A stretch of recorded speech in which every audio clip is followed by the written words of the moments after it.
So phishing dates back to the early days of America Online. Attackers would send out what we would call an email lure in an attempt to catch in what we would now call a fish. So it's very similar to the concept of phishing, as in catching a fish. And that's where the term was actually born, but obviously phishing with a PH. So the attackers would attempt to lure the victim into giving them information, typically in the form of usernames or passwords or financial information to, for example, break into banks and so on. While originally it was targeting users, phishing has now become a little bit more sort of industrialized, and now the attackers will go after a lot of people and a lot of companies in sort of an automated fashion. Again, still looking to lure the victim into catching so that they can catch, in this particular case these days, often information again, such as usernames and credentials, or maybe to run a piece of malware so that they can either gain access to a network or potentially run ransomware.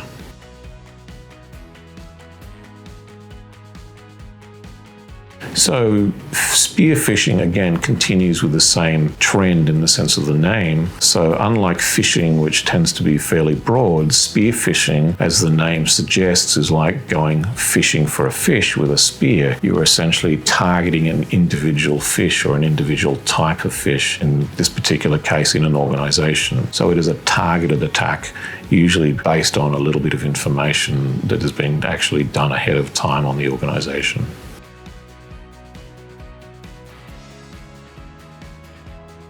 So whaling, this is an interesting term. Again, it still follows the same trend. Of course, what is a whale? Well, you can argue whether it's a fish or not, but essentially a whale is the big fish. So whaling is essentially going after the big fish in an organization, often targeting the C-level suite or the CEO. This is obviously the most value when you're looking at trying to catch a fish in terms of the size and potentially the information that if you can unlock their account or unlock what they have access to in terms of what you can do. So hence the term whaling.